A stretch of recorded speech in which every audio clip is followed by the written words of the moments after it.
ለዓለም አቀፍ ፍርድ ቤት የኢትዮጵያ መንግስት እንደሚከሱ ሲናገሩ የነበሩ የቦንድ አበዳሪዎች ደብዛቸው ከጠፋበት ብቅ አሉ። በስፔን ከፍተኛ ሙቀት ምክንያት ከ1000 በላይ ሰዎች ሞቱ። ይህም በታሪክ ሁለተኛው እጅግ ሞቃታማ ሰኔ ሆኖ ተመዝግቧል።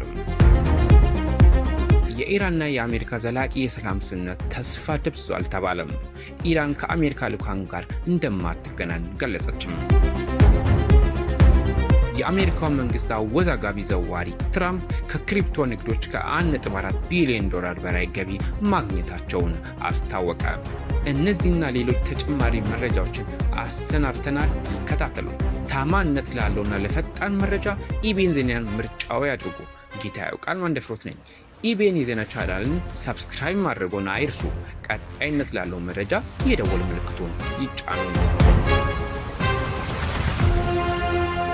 ለዓለም አቀፍ ፍርድ ቤት የኢትዮጵያ መንግስት እንደሚከሱ ሲናገሩ የነበሩ የቦንድ አበዳሪዎች ደብዛቸው ከጠፋበት ብቅ አሉ። ኢትዮጵያ በታሪኳ የመጀመሪያ የሆነውን ዓለም አቀፍ የብድር ቦንድ ይፋ ያደረገችው በ2009 ዓ.ም ነበረ። በኢትዮጵያ ሕዝቦች አብዮታዊ ዲሞክራሲያዊ ግንባር ኢህአዴግ ይመራ የነበረው መንግስት ይህንን ቦንድ ያቀረበው በሚገኘው ገንዘብ ሀገሪቱን ለማልማት እንደ ኢንዱስትሪያል ፓርክ ያሉ መሰረተ ልማቶችን ለመገንባት ነበረ። ነገር ግን ለመንግስት ገንዘባቸውን ከኪሳቸው ያበደሩ ባለሀብቶች ገንዘባቸውን በመንግስት ተበልተው ለረጅም ዓመታት ቆይተው ነበረ። አቤቱታ ቢያቀርቡ ጆሮ የሚሰጣቸው ጠፍቶ ወደ ዓለም አቀፍ ፍርድ ቤት ሊሄዱ በዝግጅት ላይ ነበሩ።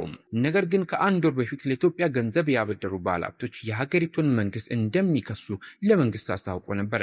የኢትዮጵያ መንግስት እና ባለ 1 ቢሊዮን ዶላር የአገሪቱን ዩሮ ቦንድ የገዙ ባለሀብቶች ባለፈው ሰኔ ላይ ያደረጉት ንግግር ያለ ስምምነት ተጠናቆ ነበረ። ትላንትና ሰኔ 24 2018 ዓ.ም የገንዘብ ሚኒስቴር ከባለሀብቶቹ ጋር የመጀመሪያ ደረጃ ስምምነት መድረሱን አስታውቋል። የሚኒስቴር መስሪያ ቤቱ መግለጫ እንደሚያስረዳው የተደረሰው ስምምነት በአብዛኛው ከዚህ ቀድሞ የቀረቡ የድርድር ነጥቦችን የያዘ ሲሆን ባለሀብቶቹ አሁን እንዲስማሙ ያደረጋቸው ኢትዮጵያ ያቀረበችላቸው አዲስ ማካካሻ ነው ተብሏል። መንግስት ያቀረበው መደራደሪያ ባለሀብቶቹ ወደፊት የኢትዮጵያ መንግስት ይፋ በሚያደርገው ሌላ የ1 ቢሊዮን ዶላር ቦንድ ድርሻ የመግዛት መብት እንዲኖራቸው ያደርጋቸዋል ተብሏል። ጉዳዩን በቅርበት የሚከታተሉት የፋይናንስ ተንታኙ ዶክተር አብድልመናን መሐመድ አሁን የቀረበው ማካካሻ ለባለሀብቶቹ ጥሩ ስምምነት ነው የሚል እምነት ያላቸው ሲሆን የኢትዮጵያ መንግስትም ቢሆን ሌላ አማራጭ እንዳልነበረው ይከራከራሉ። በስፔን በከፍተኛ ሙቀት ምክንያት ከ1000 በላይ ሰዎች ሞቱ። ይህም በታሪክ ሁለተኛው እጅግ ሞቃታማው የሰኔ ወር ሆኖ ተመዝግቧል። ስፔን ባለፈው ወር በከፍተኛ የአየር ሙቀት ምክንያት ከ1029 ተጨማሪ ሰዎች መሞታቸውን ይፋዊ መረጃ ረቡዕ ዕለት አስታውቃለች። ለ5 ቀናት የቆየው የሙቀት ማዕበል የአየር ሙቀቱ ከ40 ዲግሪ ሴልሺየስ ወይንም ከ104 ዲግሪ ፋራናይት በላይ እንዲደርስ በማድረጉ በስፔን ታሪክ ሁለተኛው እጅግ ሞቃታማ የሰኔ ወር ሆኖ ተመዝግቧል። የጤና ሚኒስቴሩ ዕለታዊ የሟቾች ክትትል ስርዓት ኤምኦኤምኦ እንደሚያሳየው የዚህ ዓመት ሰኔ ወር ከ2015 ግሪጎሪያን ካላንደር ጀምሮ በሙቀት ምክንያት ከፍተኛ የሞት ቁጥር የተመዘገበበት ሆኗል። የስፔን ብሔራዊ የአየር ሁኔታ ኤጀንሲ ኤኢኤምቲ እንዳስታወቀው ባለፈው ወር አማካይ የአየር ሙቀት ከመደበኛው በ3.2 ዲግሪ ሴልሺየስ ከፍ ያለ ሲሆን ይህም ከ2025 ሰኔ ቀጥሎ ሁለተኛው እጅግ ሞቃታማው ሰኔ አድርጎታል። የሙቀት ማዕበሉ በተጨማሪ የተባባሰበት ቀን ሰኔ 23 ሲሆን 35.7 ሚሊዮን ሰዎች ወይም ከአገሪቱ ህዝብ 73% ያህሉ በከፍተኛ ሙቀት ምክንያት ለጤና አደጋ ተጋልጠዋል። ከነዚህም 38% የሚሆኑት በከፍተኛ አደጋ ውስጥ ነበሩ ተብሏል። ከ1975 ጀምሮ በስፔን በሰኔ ወር 12 የሙቀት ማዕበሎች የተመዘገቡ ሲሆን ከእነዚህም ግማሾቹ ባለፉት 10 ዓመታት ውስጥ ተከስተዋል። ከ1961 ጀምሮ የሙቀት ማዕበሎች መመዝገብ ከተጀመረ ወዲህ የተመዘገቡት 13ቱ እጅግ ሞቃታማ የሰኔ ወራት በሙሉ በ21ኛው ክፍለ ዘመን ተከስተዋል። የኤኢኤምቲ ቃል አቀባይ ሩበን ዲል ካምፕ እንዳሉት የሙቀት ማዕበሎች ከዚህ በፊት ከነበረው የበለጠ በበጋ መጀመሪያ ላይ በተደጋጋሚ የተከሰቱ መሆናቸውን ያሳያል ብለዋል።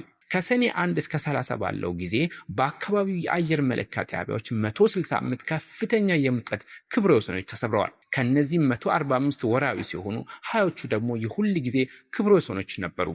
በተጨማሪም 225 ከፍተኛና ዝቅተኛ የሙቀት መጠን መዝገቦች ተሰብረዋል። ከነዚህም 180 ወራዊ ሲሆኑ 45ቱ ደግሞ የሁል ጊዜ ክብረ ወሰኖች ናቸው ብለዋል። ኤኢኤምቲ በመጨረሻ እንዳስታውቀው የዚህ ክረምት የመጀመሪያው የሙቀት ማዕበል በሰሜናዊ ስፔን በተለይ ከፍተኛ ተጽዕኖ ያሳደረ ሲሆን ይህም በጥንካሬው ብቻ ሳይሆን በረጅም ቆይታውና በቀጣይነቱም ጭምር እንደነበረ ገልጿል። የኢራንና የአሜሪካ ዘላቂ የሰላም ስምምነት ተስፋ ደብዝዟል ተባለም። ኢራን ከአሜሪካ ልዑካን ጋር እንደማትገናኝ ገለጸች።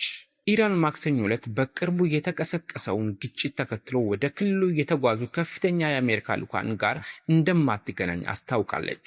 ይህም በሁለቱ ሀገራት መካከል ዘላቂ የሰላም ስምምነት የመድረስ ተስፋን አደብዝዟል። የኢራን ባለስልጣናት እንዳሉት ሁለቱ ወገኖች ከ2 ሳምንታት በፊት የተፈራረሙትን የተኩስ አቁም ስምምነት ዝርዝር ውሎች መጀመሪያ መጠናቀቅ አለባቸው ብለዋል። ከዚያ በኋላ ብቻ ነው የኢራን የኒውክሌር ፕሮግራም ላይ ሊጣሉ የሚችሉ ገደቦችን ጨምሮ አስቸጋሪ ጉዳዮችን መወያየት የምንችለው በማለት ገልጸዋል።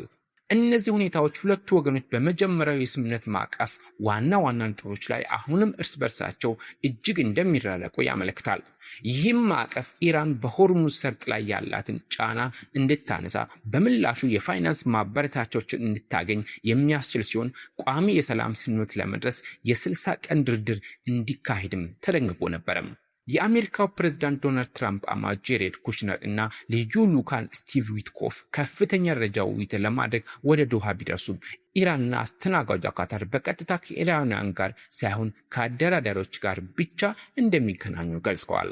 ካታር እንዳስታወቀችው ጠቅላይ ሚኒስትሯ ሼክ መሐመድ ቢን አብዱልራህማን አልታን ከዊትኮፍና ከኩሽነር ጋር ከተገናኙ መካከል አንዱ ናቸው ተብሏል።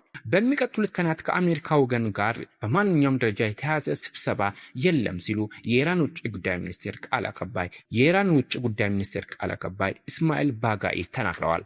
የኢራን የውጭ ጉዳይ ሚኒስቴር ቃል አቀባይ ማጀድ አልአንሳ እንዳሉት ሁለቱ ሀገራት ዝቅተኛ ደረጃ ያለው ቴክኒካዊ ውይይት ለመጀመር ተዘጋጅተው ነበር ብለዋል።